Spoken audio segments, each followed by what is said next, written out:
I'm Sherry, this is Lana, and this is Real Estate Tips with S&L. Today we wanted to talk to you about contract dates on an offer to purchase.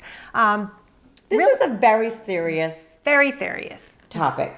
We want everyone to really pay attention to this because these are legal binding contracts that you're signing. So where do we start? We have an offer. An offer is presented and it has an expiration date on it.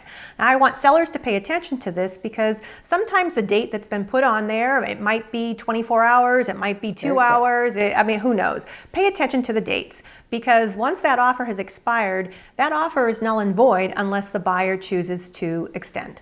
Right, and then we might go into a home inspection contingency. Typically, this runs 7 to 10 days after the offer is accepted. Yeah. But you want to be aware, buyers, this is a protection contingency for your deposit. So you want to make sure that you get all your inspections done timely, and the seller, you make sure that you have the house available to the buyer to conduct all these. Right. And, after that, you're typically going to purchase and sale. Exactly. That's when you're putting your second deposit. You would have the first deposit at offer, the second deposit at purchase and sale. These deposits are a buyer's promise to move forward with the transaction. And they're only protected by contingencies. Let's talk about that big one, mortgage contingency. Yep, mortgage contingency. Obviously, you've gotten a pre-approval from your lender, but that is not a promise to borrow the money from that lender. So basically what's going to happen is you're going to be working very closely, as a buyer with your lender to make sure that you're getting your documents in on time and be diligent with your efforts. Time is of the essence, so it's very important.